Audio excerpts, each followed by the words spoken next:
You're listening to Conversations Along the Way, part of the Stoic Mom Project. At the SMP, we embrace the Stoic principle of the obstacle is the way, whether we can take the hardest things in our lives and use them as a way to learn and grow into the best versions of ourselves. If you're here, you're likely a growth-oriented parent of a young person who's adopted a trans identity. I'm Stoic Mom, a life coach and educator who is also a growth-oriented parent of an adult trans-identified daughter. The conversation you're about to listen to is part of a special series in which I talk with other moms determined to find healthy ways of navigating gender ideology in their homes. Moms whose stories and strategies may inspire you. I hope you find value and wisdom from my conversation with this Stoic Mama.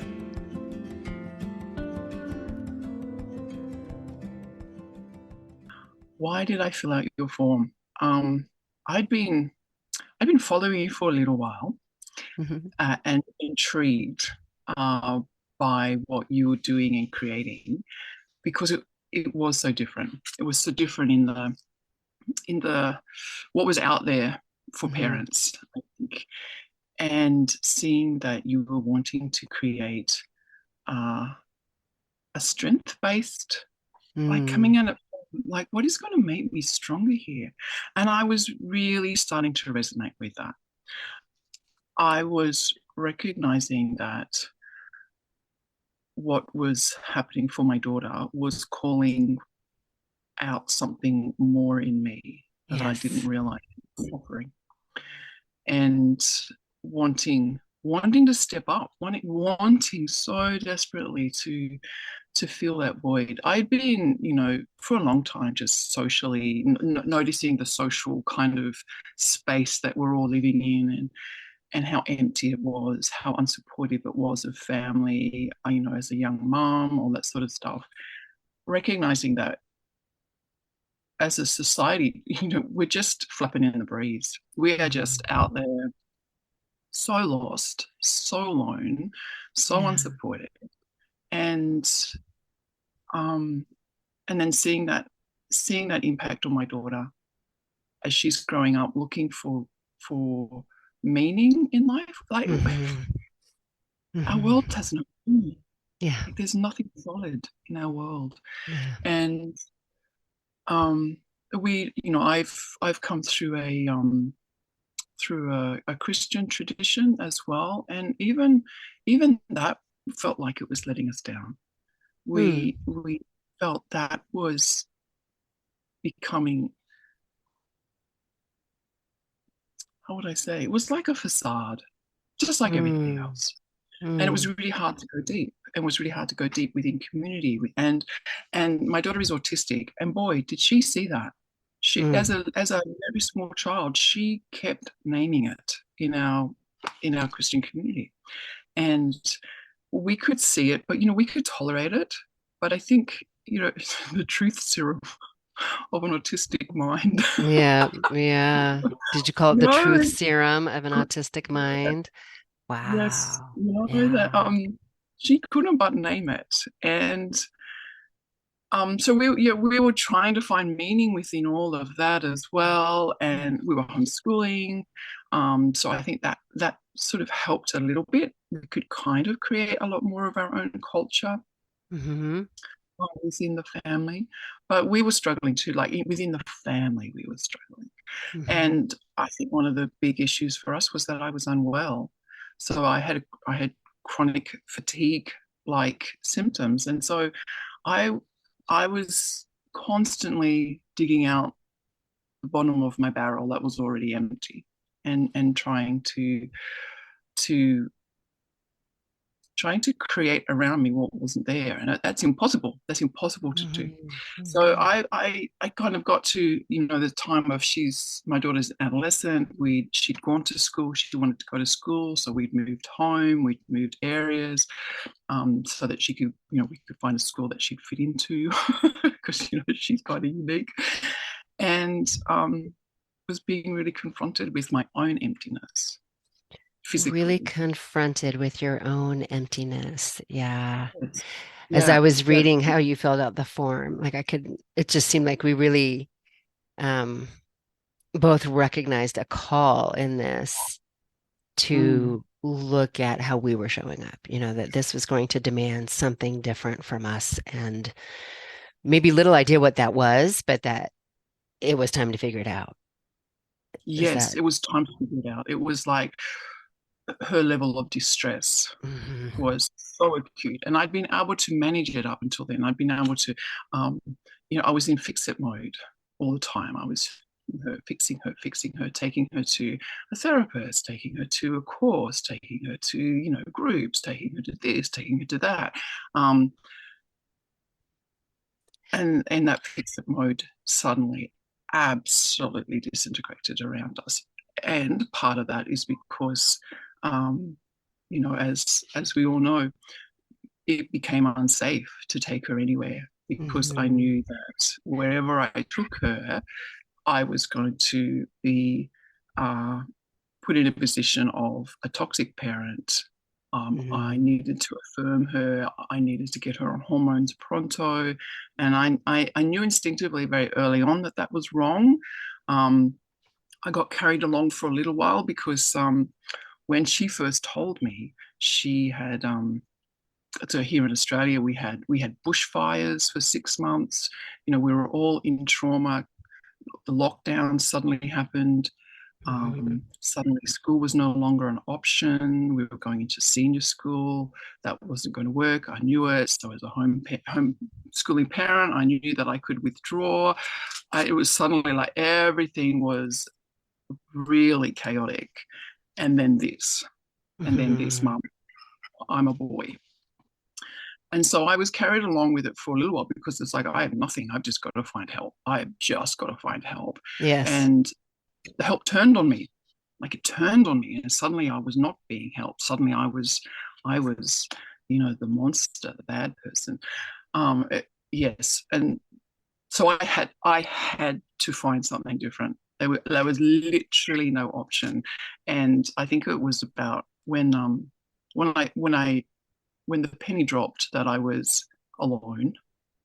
Uh-huh. Um, and that included friends because I'd tell friends and they'd go, "Oh, congratulations!" They were congratulating that my child had come out as a boy, and I was like, Yeah, "What?"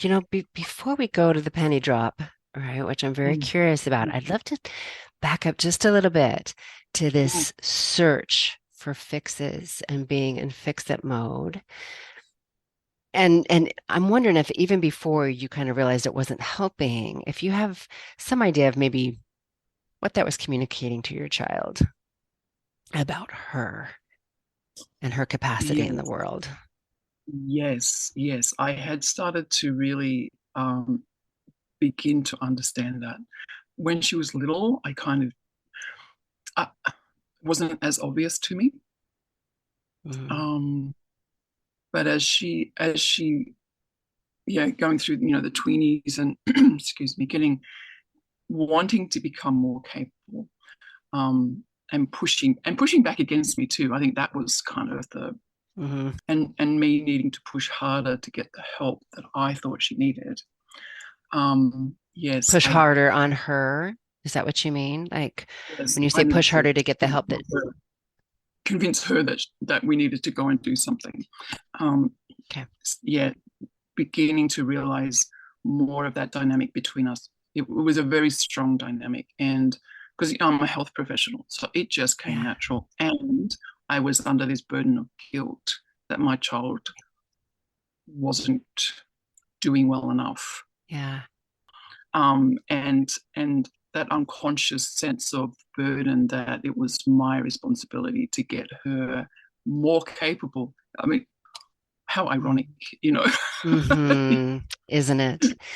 Well, and not only what the message that maybe they're getting about themselves, but the message they're getting about us and our capacity to support them through childhood if we are needing to bring in all these external resources, if that makes sense. I think that Yes, can affect the attachment and their trust in yes. us. I don't know if that resonates for you, but It absolutely does. It absolutely does. And I think that was, my recognizing the how often I was at the bottom of my barrel. I was physically empty, emotionally empty.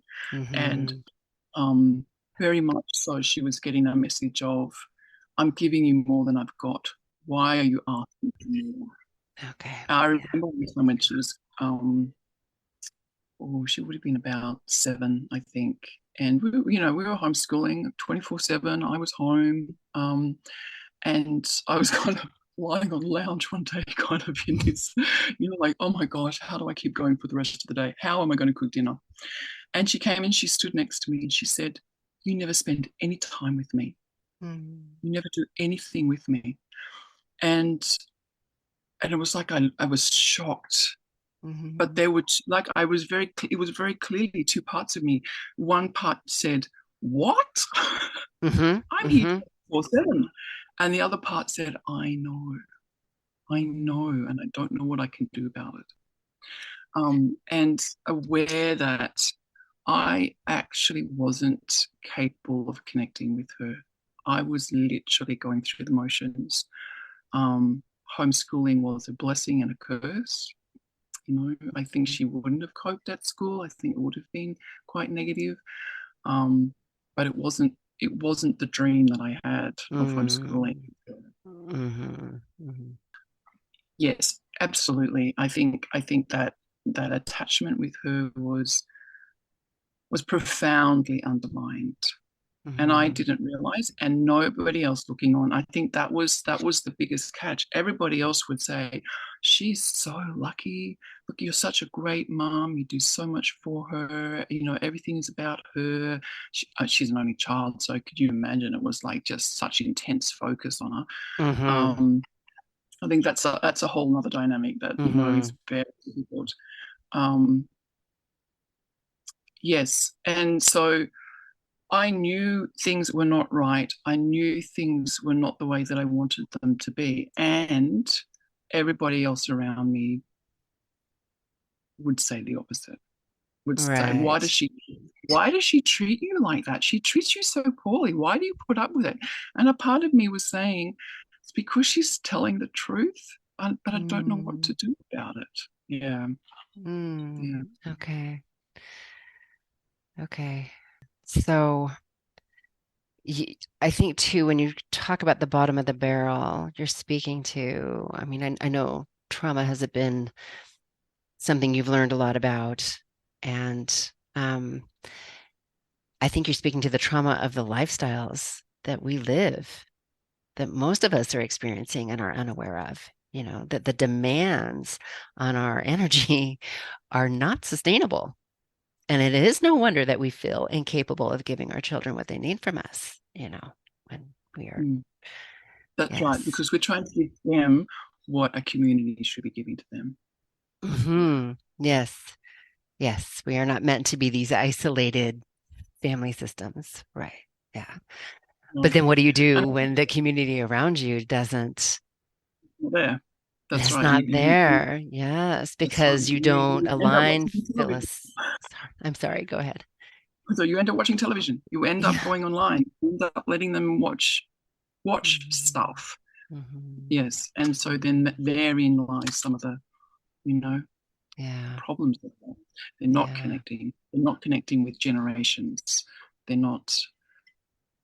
They're not getting. They're not getting all that physical touch. They're not getting the hugs, and they're not getting the conversation. It's Yeah, all of that. depersonalized, isn't it? Yes, which means then it's not going to satiate those needs for closeness and yeah, yeah. No, Okay. that's right. And they don't know. They kind of then end up not knowing what it is that they're missing. Right. Oh yeah. Oh yeah. They don't know. They just know something's missing. And it is on us to figure out what that is. And I think the paradox here, right? The sort of catch 22 is we don't know because we are also disconnected. Yeah. That's right. When my first real sort of beginning to understand this better was reading How to Hold On to Your Kids. Yep. That for me it Mm-hmm. was groundbreaking, Mm-hmm. and recognizing that I was peer focused. I'd been Mm-hmm. to boarding. I went to boarding school. I had to be peer focused to survive. And I remember going home for holidays and feeling so disconnected, so out of step, so didn't know how to deal with my mum, didn't know how to relate to her anymore. It Mm. was the weirdest thing. And so I really identified with what they were talking about, and that, the the whole brain structure of that was just like, oh, of course. And for me, that was when I turned my gaze to my daughter again in a whole new way and realized that she needed my gaze. I started making eye contact with her in a conscious way. I would make eye contact with her when she left to go to school. I would make eye contact with her when she came home from school.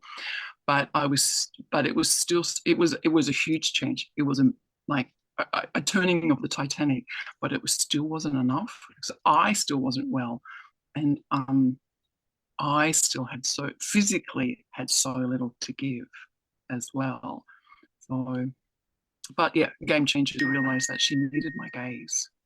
She needed my Mm. attention. Hmm. And Mm, for you to actually be present in it, I imagine. I think this was something yeah, that I picked up from my kids who would call me on, like, well, me not hearing them, like I could look at them and they're talking to me, but they could see that the information was not sinking in. I yeah. wasn't actually listening, you Mm, know. mm. Yeah, And not because we've and got not so knowing that, many I'm sorry, go ahead. and not knowing that that's what it was, not knowing Hmm. that's what they were asking for, because not really realizing it within yourself. And you're right, there's so Yeah. many dimensions. How can you ask me for this? Because I'm also dealing with da da da da da da da. Yep. Yes. Yep. And Yep. my life is so complex compared to yours. And like there's it's interesting what comes up in that. Mm, Yeah. mm. I felt sucked dry. I felt like she was sucking me dry. I felt Okay. like she was manipulating me. That's at some stages. And I look back with such horror and mortification and sadness with how I managed that with her. Um, but also learning that self compassion too, that, oh, Yeah. you know, Yeah. poor mummy, like you were doing your best, and Yes. that's was your best at that Yes. point because you Yes. were not coping. That's Yeah. right. Yeah. We have to have some grace for ourselves, you Mm. know. Yeah, absolutely in that. Hmm. I think that's actually been one of the most important things that I've had to learn is that self compassion. Uh-huh. And if I, because I just couldn't have gotten out of the dynamic if I hadn't of given myself that grace, knowing that I actually was trying harder than what I had the capacity to do. Like Yeah. if I could have, and I keep saying to myself, if I could have done better, if I could have done differently, oh my gosh, I know I absolutely would have. I say that to all the moms. That's what I say. If you could have done anything to stop this, you would have. Mm, I mean, that's the truth of it. Of course you would have. mm, Yes, so we have to have some grace. It was interesting that you recognized or shifted, and I know we never got back to the penny dropping, but I'm now curious about that, you're directing the difficult feelings at her, right? Like, did she, it sounds like she knew you were experiencing this, that you expressed this to her. Yeah. Yeah. I think this is a pretty common experience too for moms who maybe don't. I'm thinking of the attachment model here, and just the understanding of what drives human behavior and how little understanding that our kids have of, you know, the impact their behavior is having on us, that they're moved by forces essentially, and that it's not personal, it's not, they're not doing it to us. this is them trying to communicate their needs to us. And yeah, it makes sense that when we feel at a loss for how to meet those needs, it's going to feel like they're sucking us dry, but I think believing that they're intentionally manipulating us or betraying us, or you know what I'm saying, like I think that can moms can get really stuck in that. And so how were you able to shift away from that? Um, how did I shift away? I think it was, again, I think it was recognizing that my daughter wasn't responsible for what she was doing. Hmm. And that was understanding that attachment Hmm. stuff. Begin that, so reading How to Hold On to Your Kids and just having that aha moment, that this is happening in her brain. She can either be attached to me or something else. That's it. Hmm. And that's going to cause incredible dissonance in her. And Hmm.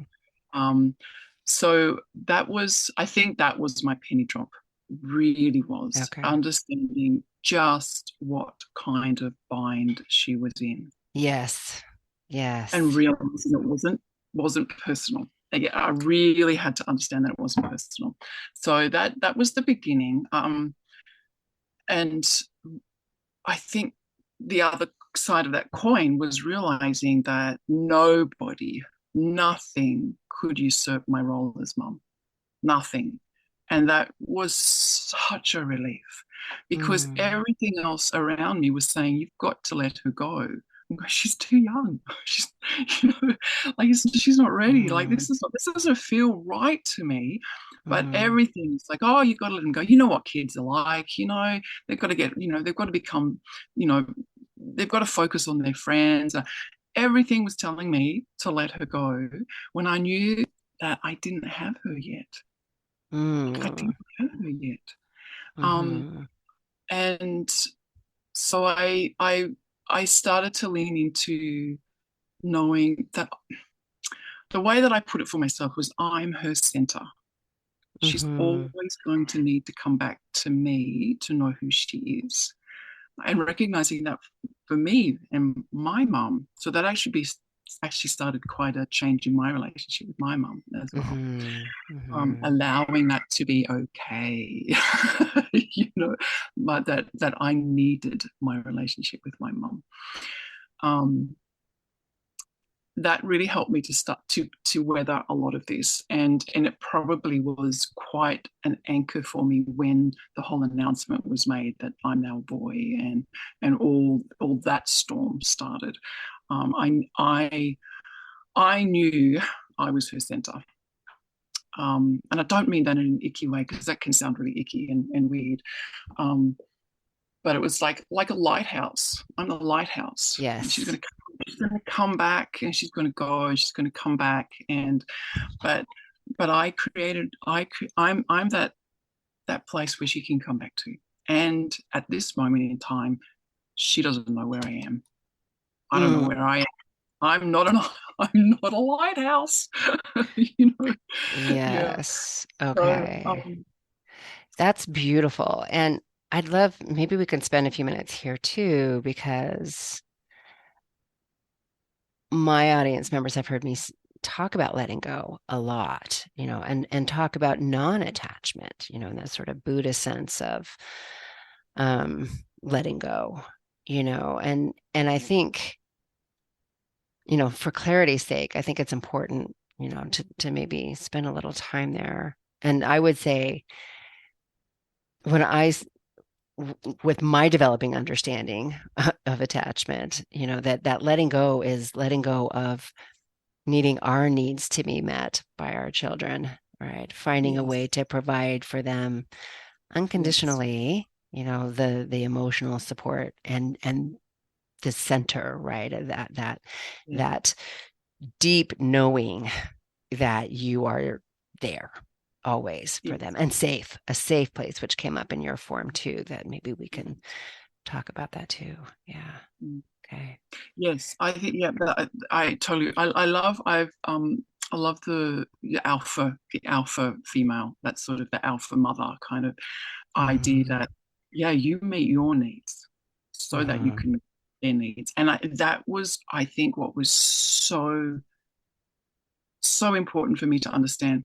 Having been chronically ill meant that I didn't have what I needed to give to her a lot of the time. Um, and and recognizing that my whole life kind of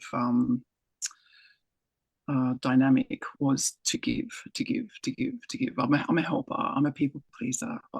I'm a recovering people pleaser. um, Yeah. that that, and I guess this is where I started to understand the you mentioned before that I've been looking at trauma and understanding the impact of trauma on me, even though like I honestly had nothing particularly traumatic happen to me in my life. There's no event that could have, you know, been pointed at going, oh, of course, nothing like that. Right. Um, but I've spent my life in overwhelm, and I think Mm-hmm. rephrasing an understanding of trauma to overwhelm, which is much more of a nervous system understanding of trauma. When you are Mm-hmm. in overwhelm, which is what you mentioned before, like as parents, we're just overwhelmed Mm-hmm. by trying to be Mm-hmm. parents. Um, and that's a nervous system state, and it's a trauma state, and it changes so much in our bodies. Um, it shifts our physiology. It drains blood from our frontal lobe. It turns off our ability to connect socially. Mm-hmm. It has a being in overwhelm has a profound impact on our ability to be attached. And we're talking about And chronic overwhelm, right? That yeah, this is just the state that you are inhabiting most of the time, if not all the time. yes, and so a lot of us are just functionally overwhelmed. We're in functional freeze. We're in a freeze state. Our body is in a freeze state. Um, but we're functional. We're getting up, we're going to work, we're doing our stuff, but it's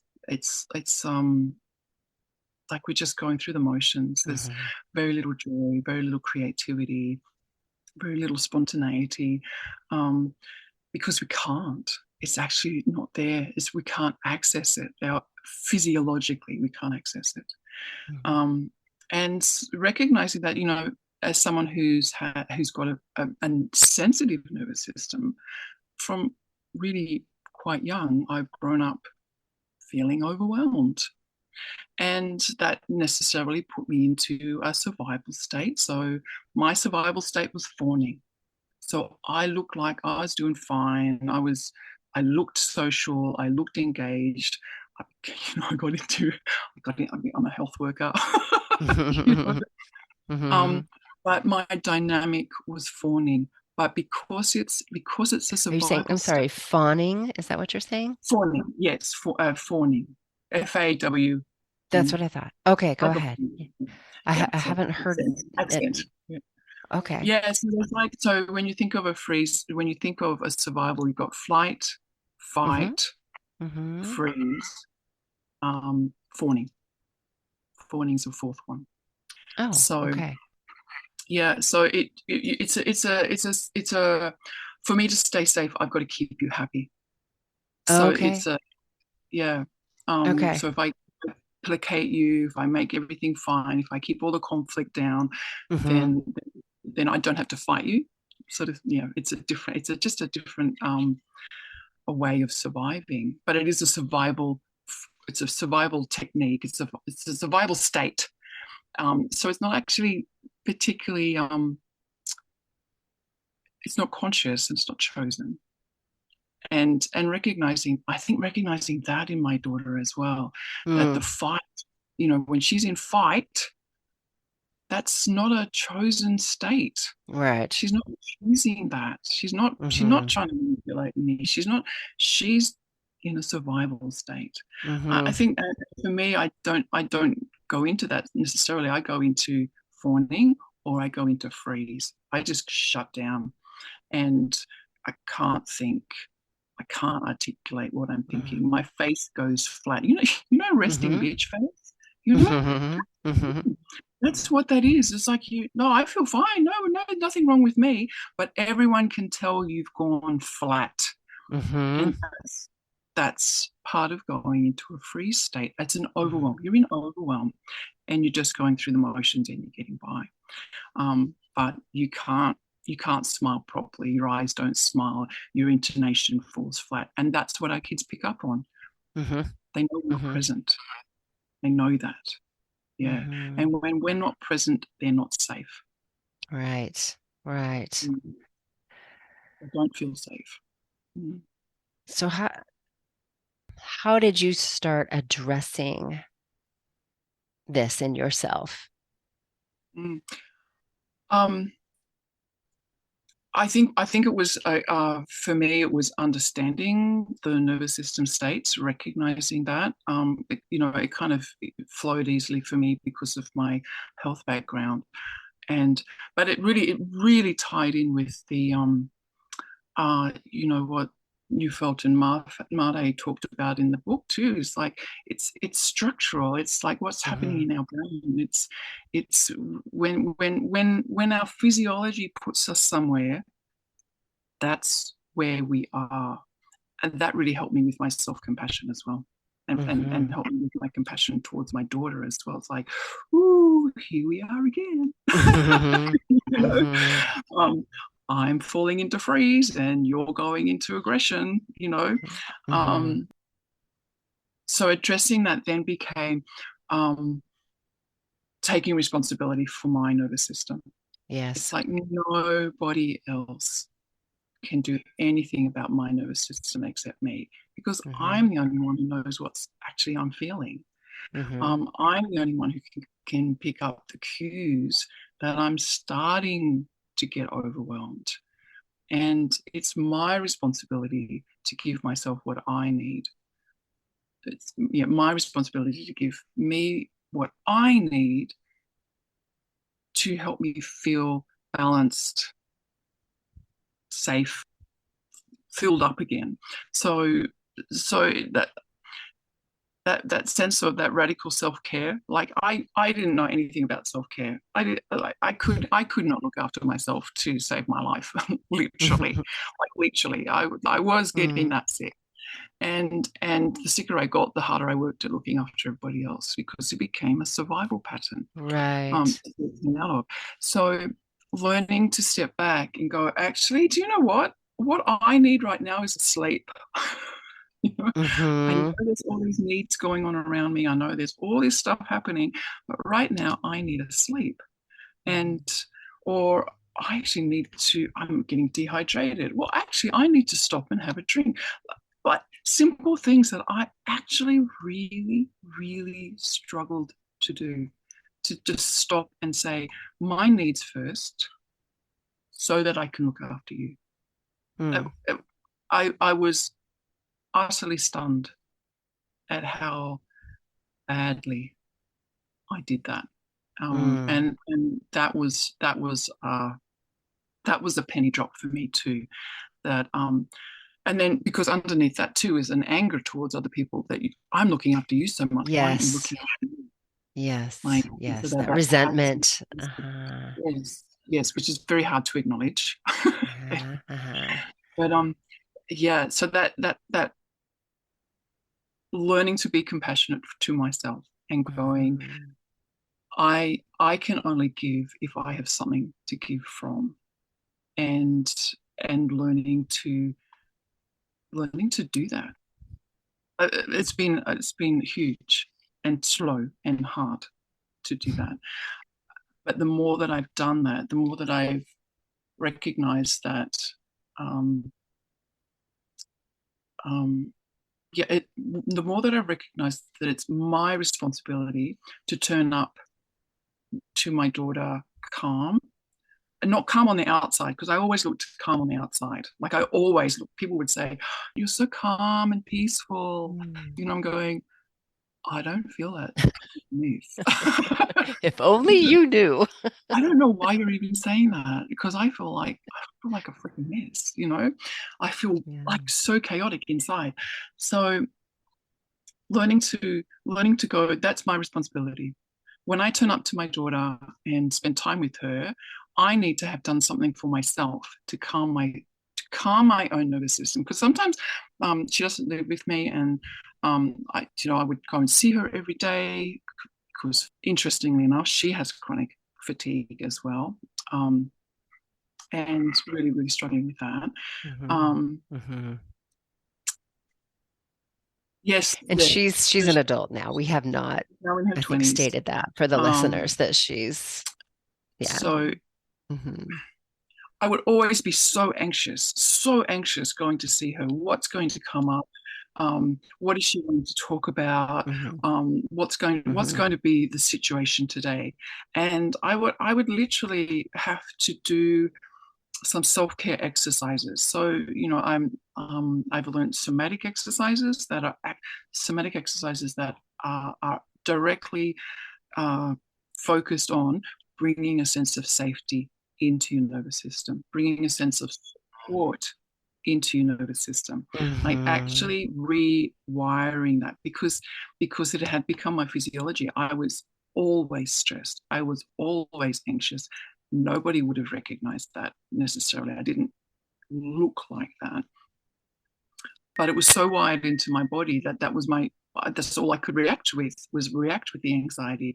um, and so learning to slowly rewire myself, turn up to her, in that space, and not be reactive, focus on her, listen to her, not need to change her, um, and often not do anything, just be there. And watching that Mm-hmm. change our relationship was extraordinary. I stopped fixing her necessarily. I mean, we're still doing lots of stuff, still Mm-hmm. going to doctors, still, because, Yes. but it was an underlying dynamic between us. And she, without me Mm-hmm. doing anything, not me doing anything to her anymore, she started to calm down. We started to talk about stuff. We started to connect. She started to let me touch her again. Um, she would let me sit on the bed. Mm-hmm. We finally, I'm able to go over, sit on the bed, and watch a movie with her and be really close. I'm able to hug her now and kiss her. Whereas before it was like, oh, Mm-hmm. why do you keep touching me? Like, I keep touching you because Mm-hmm. I needed that contact. And so being able to step back and go, what do you want? What do you want? Um, and Mm-hmm. I honestly wouldn't have realized that that's what was happening earlier when she was younger. I wouldn't have recognized that. Yeah. Right. It's so shocking when they first start doing that. You're like, Yeah. wait, whoa, That's wait a right. minute. I'm your mom. This So is what we do. Yeah. But as I'm listening to you, yeah, what I'm realizing is it's almost a recoiling from our neediness, is I that, think so. There was definitely that. And I really had to hold on to myself when she did that and not react and go, mhm, sorry, that was too much. Like, this is all about you. mhm, It's not. This is about mhm, your nervous system. This is about mhm. your perspective or perception of me. And I don't have to hold that perception anymore. I've got my own perception of me, and you can't change that perception. Like, Yes. Yes. Your perception of me mm, does not change mm, my perception of me. Yes. And that's a challenging place, I think, for moms to get to, when their sense of self is so wrapped up in the kind of mother that they are being reflected back from their child, right? So the way the child is treating you is going to send messages to you about how you're doing as a mom, I think. And so to get to find a place of grounding, like Yeah. when you said calm, that's the word that came Yes. to mind for me, is more of a grounded place. Like I'm okay. You can and I'm so okay. I can Yes. contain your mess, whatever your Yes. mess is. Yes. That's And how I don't okay need to I am. change it, but I Yeah, can hold it, yeah. and it's not going to frighten me. Yeah, Hmm. I'm not going to come in and have to fix it because I'm anxious. Yes. Hmm. Um, that I can sit with it and it's your mess. Hmm. Now you're an adult, this is your Hmm. mess. Um, and I'm Yes. here. Mm, Yes. Well, and I think even as an adolescent, like this is your mess and I'm here. I think, mm, and I'm here to help you mm. work through this mess. Yes. But not to fix the mess because the mess scares me, right? Not to just make the mess go away, but to Yes. figure out the The mess is mess. not my Like I'm fault because here I've been a bad for parent and you. haven't done Yeah. enough, or that your character Yes. flaw, Yeah. that I might feel like is a flaw, is not my fault. It's part of your you and what you're learning Hmm. and your journey in life. Like, yeah, so much is Hmm. put on us as parents. I think that we really do feel like we are to Hmm. blame if there Hmm. are things not. Mm, Oh, yeah. mm, That is communicated to us all the time. That is what the culture communicates to us. Yes, is that it is all on us and that all these other inputs don't matter. That somehow, yeah, that we're meant to transcend all and produce, I think, the perfectly functioning human, without any flaws. And yeah, mm, it's all unreasonable. And mm. but we do take it on, we absorb it because that's what humans do. We absorb those That's messages right. and And I still yeah, feel it they so become deeply part too. of. Like, when I hear other people's stories about their kids, oh, someone who's the same age as my daughter, oh, they've just gone Mhm. off to another country to go to university and do extra study and higher level study and stuff like that. And I'm looking, my kid's still lying in bed, you know. Like, this is Yep. not what I had Yep. imagined for her. And allowing that to be her journey, to allowing that to be okay, Hmm. um, that her pace is her pace. It's like that, walk to the beat of your own drum. Um, she does. She is autistic, Hmm. and that is in itself going to change her pace and her trajectory. Um, that alone has actually been really Hmm. difficult for me to come to terms with. Just like, embarrassingly enough. Um, yes, but constantly the constant message is, I should have done better. I should be doing better. And I still find it really hard to hold my ground in that. Mm. Mm. To hold your ground in that belief that you should have done better. Um, Like, say more about that. What do you mean by, yeah. Okay. that I should have done better, or that I could be doing better now. Like, that I could be doing something. And so but it's pulling me back into Mm. that old dynamic of needing to fix her. Um, and Hmm. needing to fix the whole gender confusion as well. Like, feeling like I should be having much deeper conversations with her about it, but I find that so difficult, so difficult to have those deeper conversations, and allowing myself to hold space for myself, going, yeah, maybe I'm not ready yet. And that's okay too. Maybe I'm not the right person to be Hmm. having those conversations with her yet. Hmm. I don't know. But stepping away from that anxiety that pushes me into the overwhelm. I think that's what I've been trying to learn. that when that stuff gets so big and then I start shutting down, I start, oh, this is too much. My brain starts shutting down. I can't think clearly. Then, oh, okay, that's too much for me right now in this moment. And so let's go back to some self-care. Let's go back to some building capacity for me. Because that's been part of my journey as well, is like just learning to build capacity. I'm so much more well than I was 3 years ago.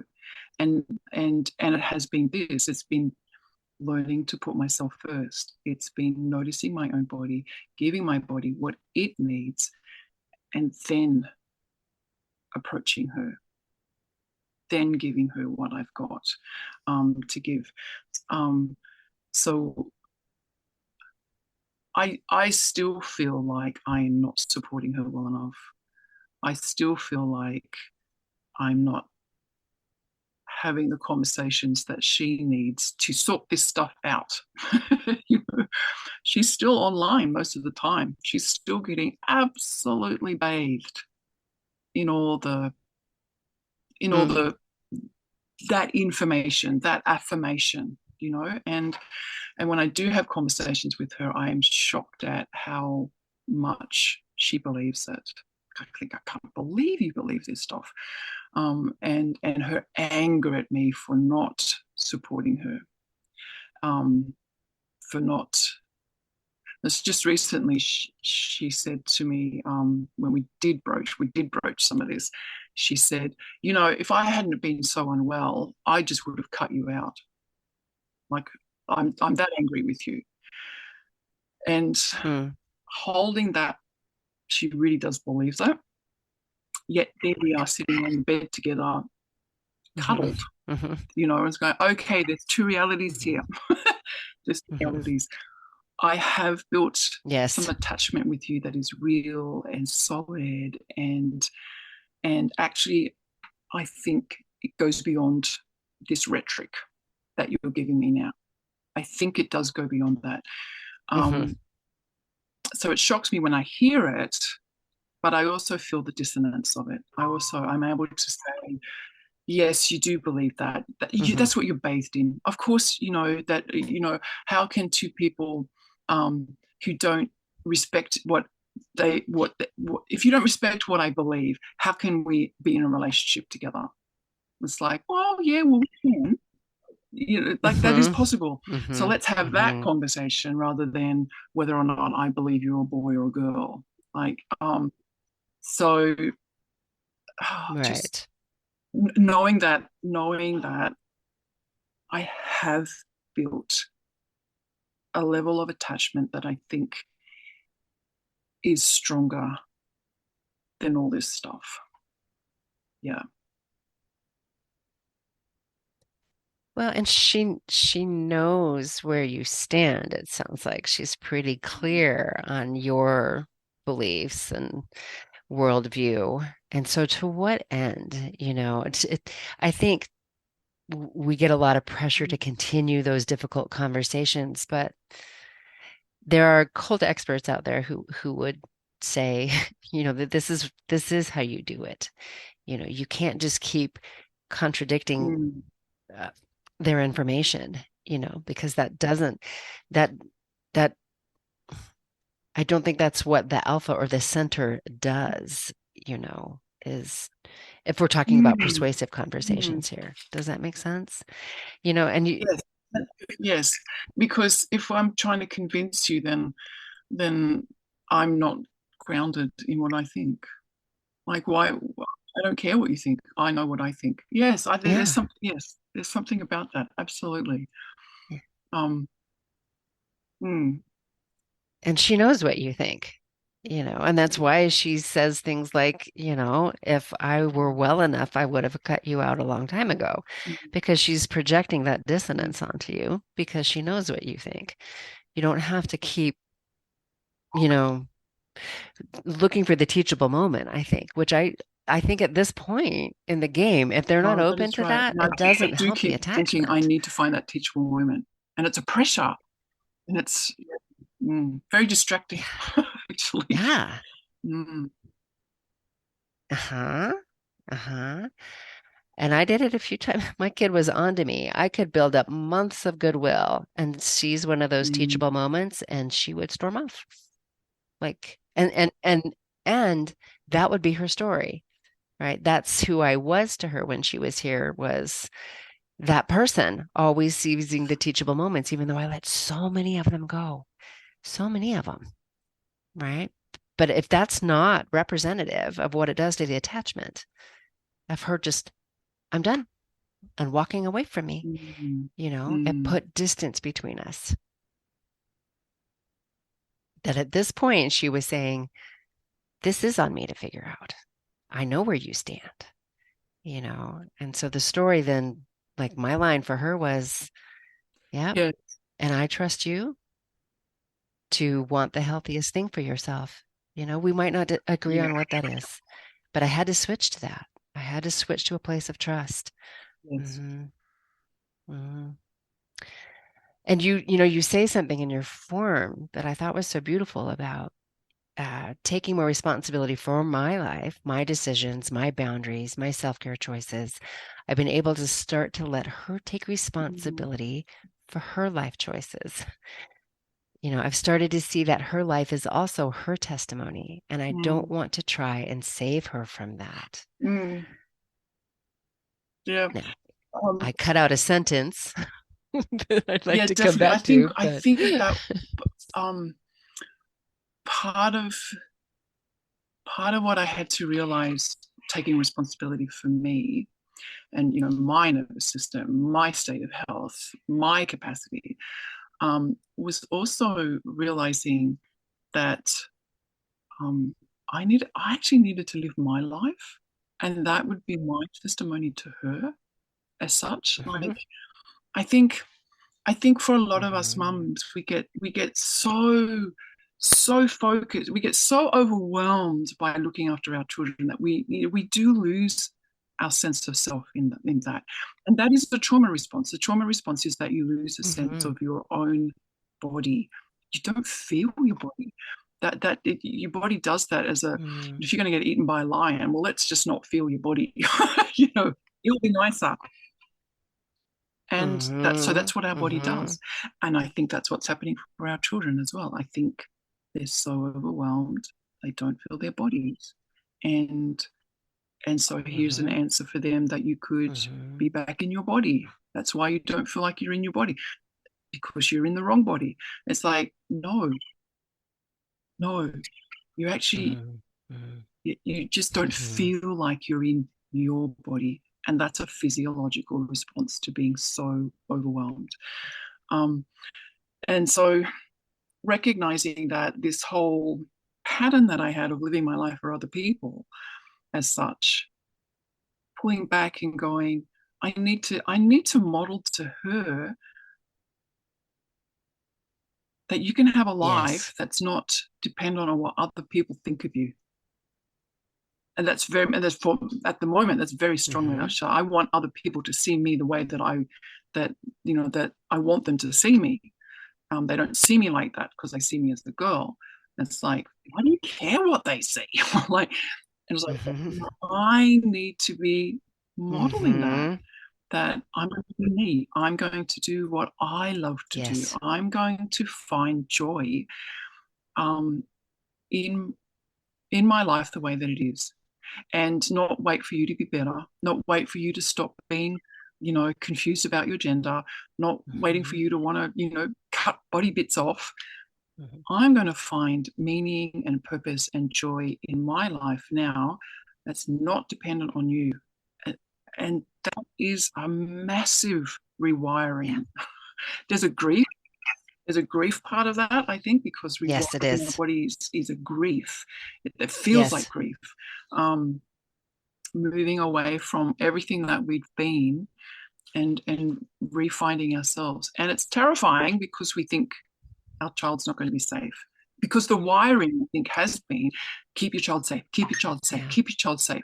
That's been the wiring since, when they were conceived, as soon as we knew. And Yes. we And we can't. can't. We can't. We That's can't right. keep them safe. So Life's I not actually said safe. that to my daughter the other day. I said, can you just go a little bit easy on me? I said, my whole life until this point has been my body has been wired to keep you safe. And I said, it's going to take me a little while. A little while to get that resorted, because it's my brain. It's my brain has to actually Mhm. change. Yeah. Mhm. Yes, and that is the sentence I left out that I want to read because I think it's so, so important for moms to hear this. Though it feels like a kind of death at times. And you said this relative to her taking responsibility for her life choices, right? And I think that is what that feels like. Mm. And I do think part of us is dying, when we do that letting go, Yes, right? we Because are. aren't we now talking about letting go, about taking responsibility for their safety, which is so not within our capacity to do. We are not gods. We cannot do that. They are out in the world now and they have got Yes. to figure it out. Yeah. But it does feel like death for us as we like, find a way to Yes.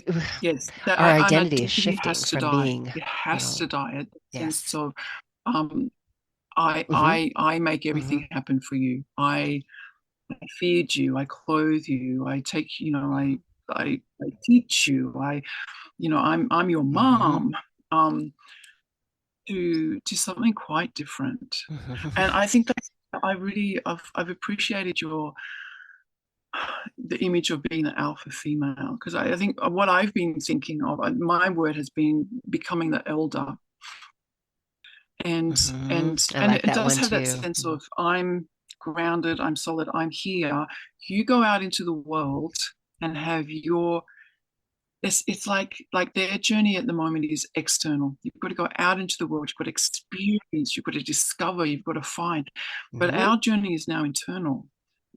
We're much more here and staying, and we're Hmm. going on our own internal journey now, and integrating everything that we've Yep. experienced. Yep.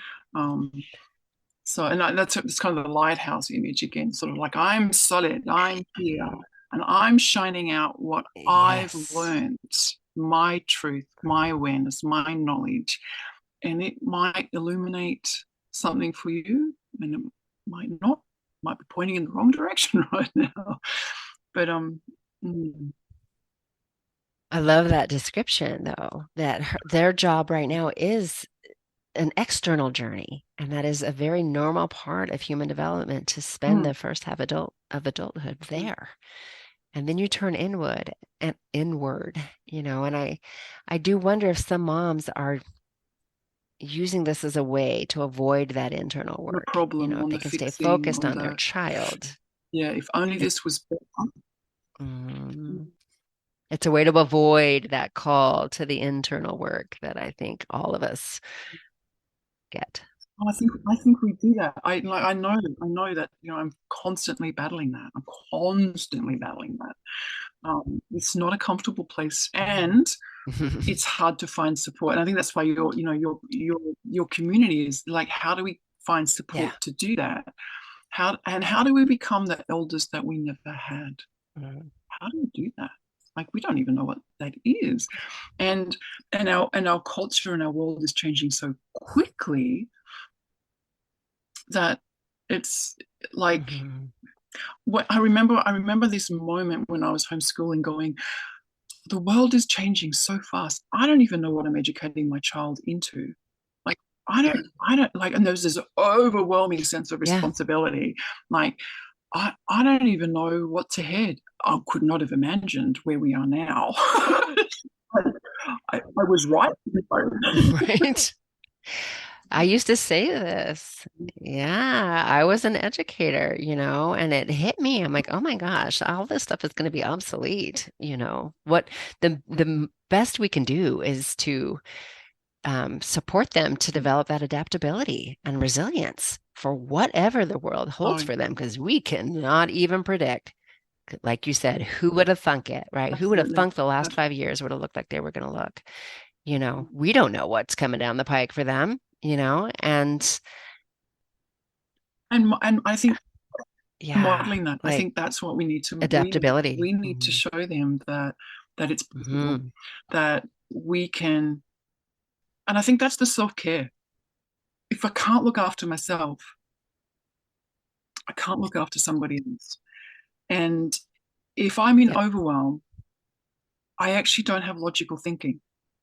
Like I'm not adaptable. If I'm Mm-hmm. not, so the, the nervous system word is if I'm not regulated, if I'm not able to be, if my nervous system is not adaptable and can move between the states, can, if I'm stuck in overwhelm, which is where I was for years and years and years, then I'm never in that rest and digest state. So therefore, you get sick.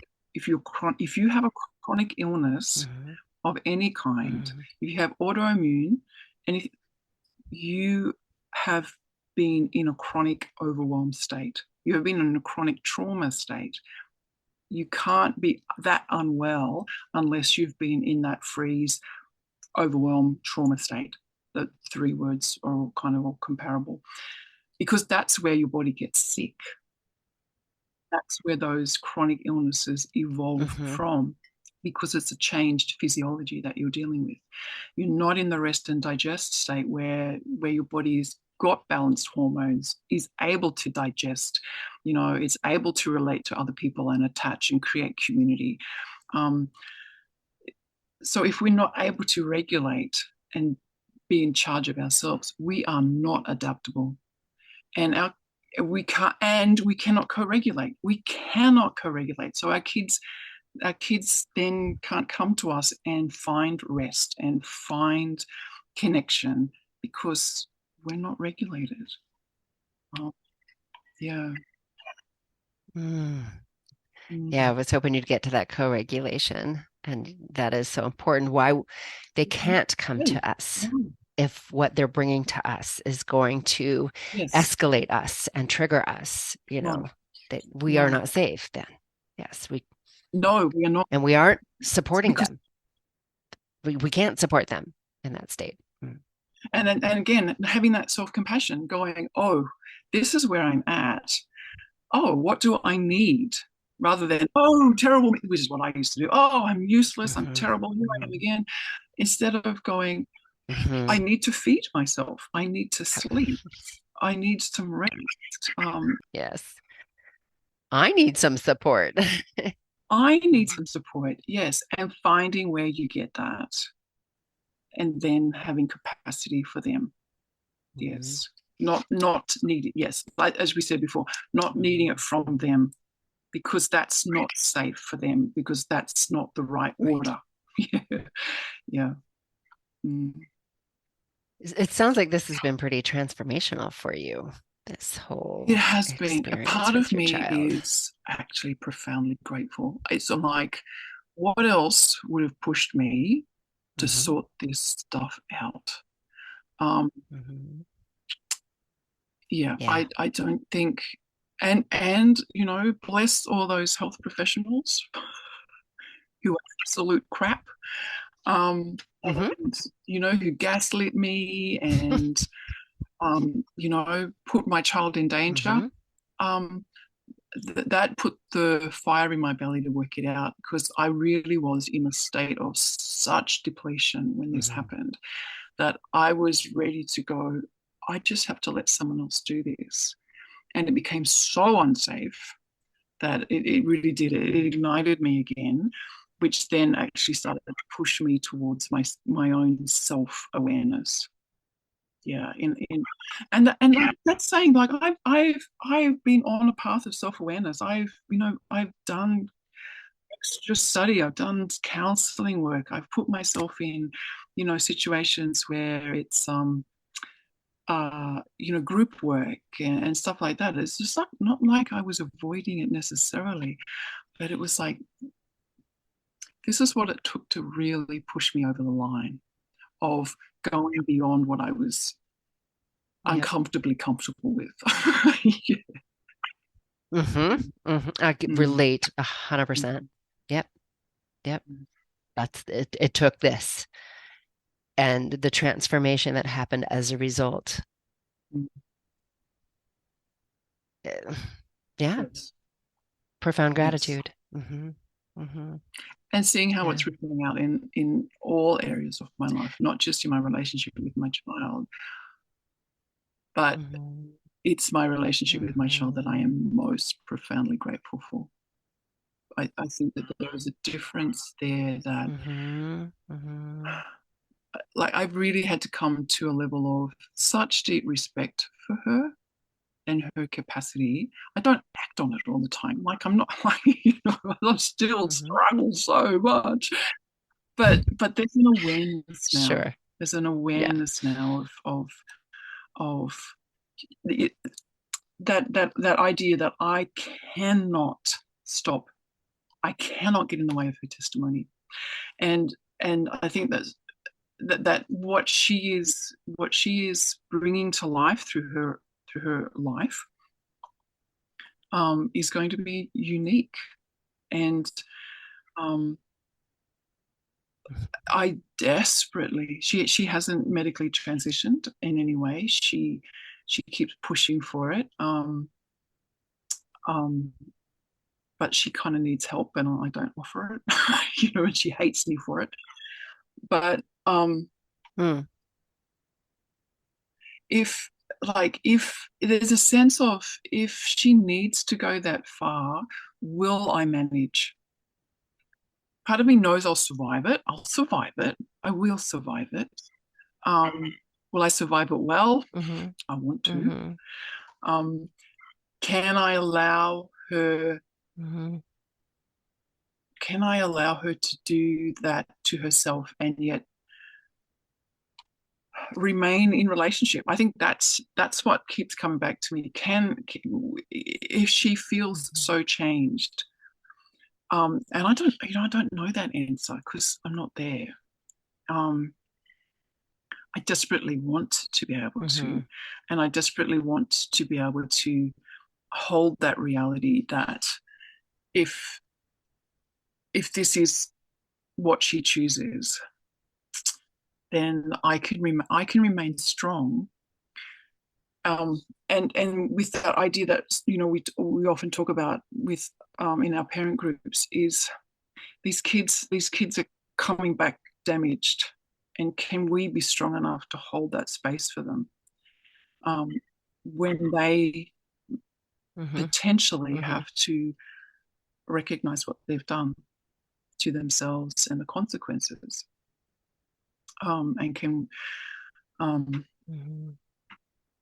yeah, I don't know. I desperately hope that I can do that, and I desperately hope that I can um, be who she needs me to be then, um, if that Mm-hmm. happens. Mm-hmm. Mm-hmm. Mm. Right.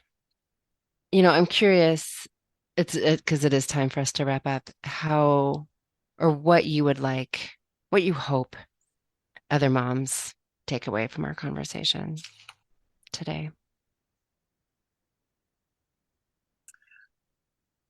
I think I really hope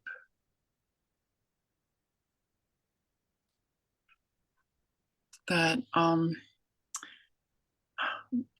the whole reality that it's not only okay to look after yourself, it's actually imperative. It's imperative. And when you start Mm-hmm. looking after yourself, it feels selfish and you feel guilty, and it feels really, really hard. Um, but knowing that your heart is for being able to be more present and have more capacity for relationship. I Mm-hmm. think that's, Mm-hmm. and learning that self-care, learning that self-responsibility, that really is on us to do that for ourselves. And it starts in really small ways, because I know for myself it just started with doing some really simple movements before I would go and see my daughter, and just so that I could be Mm-hmm. one is just holding my heart, and another one is just humming. It sort of vibrates the vagus nerve, and the vagus nerve Mm. it's turned off. When we're in overwhelm, the vagus nerve is turned off, and it's our vagus nerve that connects to our heart and allows Mm-hmm. that relationship for Mm-hmm. you to be open to relationship. So I would hum before I went to see her, knowing that I was doing that so that I could be more present with her. And it was in microdoses. Change was microdoses. It was slow and it was small. But as I got more able to do that for myself, I was more able to do that for myself. So it got bigger. So to the point I was able to say, no, right now I'm not Yes. going to do this for so and so or for you or for anybody. Right now I'm going to lie down for 2 hours. That was huge. And I couldn't do that to begin. I couldn't do that. So, Mm-hmm. but yeah, being curious about yourself, bringing compassion in, knowing that Yeah. you are the most important thing, really, because you're the only one who can look after you. So, you know, really, like in real terms, I think I've really started to understand that. Yeah. Yeah, I think there's hope in that it gets easier. I think too, it highlights the difficult thing, it's hard, I think, for moms to hear me say this, but the gift in this, is that it will bring alive in you Yes. awareness of your own needs if you're willing to look at Mm, that, and then you can meet them until you know that's what they right. are. They're going to And it's go messy. unmet. Yeah, And it's messy. and it's messy. Yep. I meant to ask you, like, from the time the penny dropped, I guess, until up until now, how long would you say you've been working on this? Oh, golly, 7, 8 years at least. Like at least. My daughter has identified for 5 years. Hmm. Okay. So yeah, and I think it's been the last 3 years that I've like that's when I really started to work on me. That's when I started to understand my nervous system in much more concrete ways and working with my Okay. body.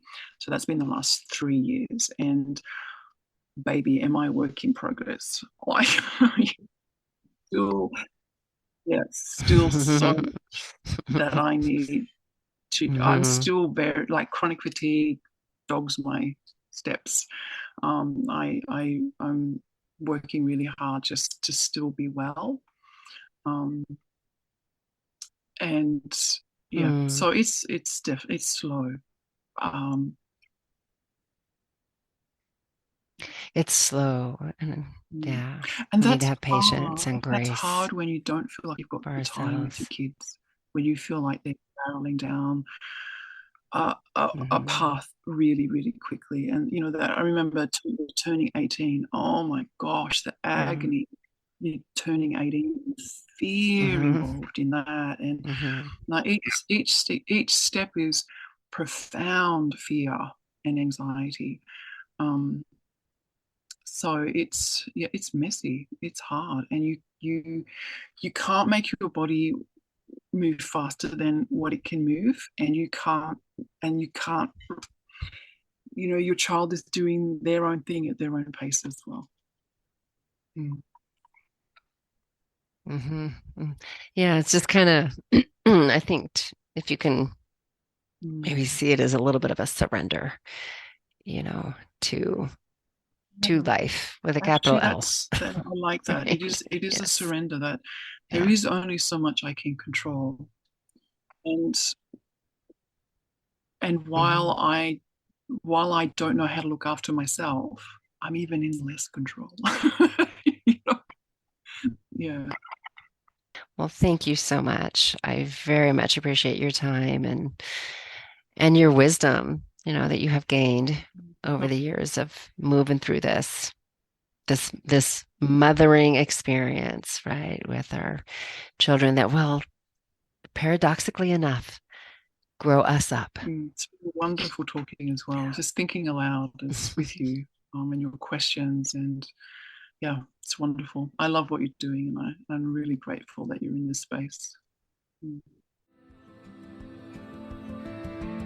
You've been listening to Conversations Along the Way, part of the Stoic Mom Project. If you're interested in connecting with other moms who are supporting each other to grow through the most difficult things life will throw at us, we invite you to consider joining us in the S&P Online Community Center. This is a private, vetted community created specifically for moms who share this circumstance.